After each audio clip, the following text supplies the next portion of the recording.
I have to ask you, now I'm coming back to it because you were like, yeah, I like to choose the character. I'm like, this character is kind of insane. Like, insanely focused. Yes. Yes. Dedicated. Yes. But bold. I love what comes out of her mouth. She's hilarious. Unapologetic. Yeah.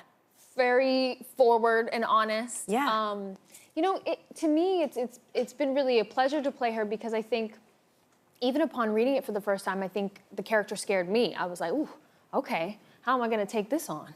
You know, and I think, again, back to my job, it's my job to empathize with these characters. And I think there is a level of nuance with all these characters. They're incredibly messy and codependent, and there's so much insecurity in all of them that We're all complicated. We're all complicated, and we're all people. And so, you know, to me, we're watching this person who has this like tough exterior, but her like life is like crumbling and falling apart, and she's doing whatever she can to like use her power to pull it back together.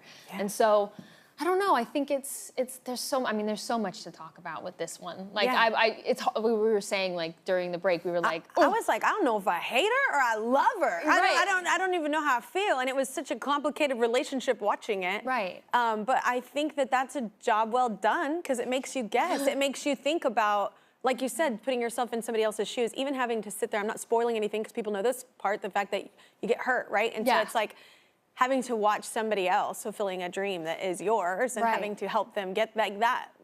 All of that is complicated. Massively. I think for her, you know, it's like this idea of like she was supposed to be, or she thought her whole life, you know, her whole life was tennis, and I think it's like her one true love. Yeah, like how you were on the beach before that scene, like talking about it, like saying the relationship with it. Exactly. So I think this idea of loss, of grief, of a life and a career that she never even got the opportunity to have.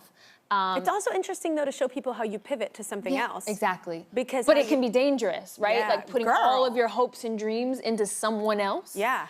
Not a good idea. And the pressure for that person, because I felt real sorry for one of those dudes almost the whole film. Yeah. It's like, oh my gosh. But you know, he's not so good either. I know. He's got some problems too. It's a triangle. There's a lot going on. There's a lot of damage. I was like, oh my gosh.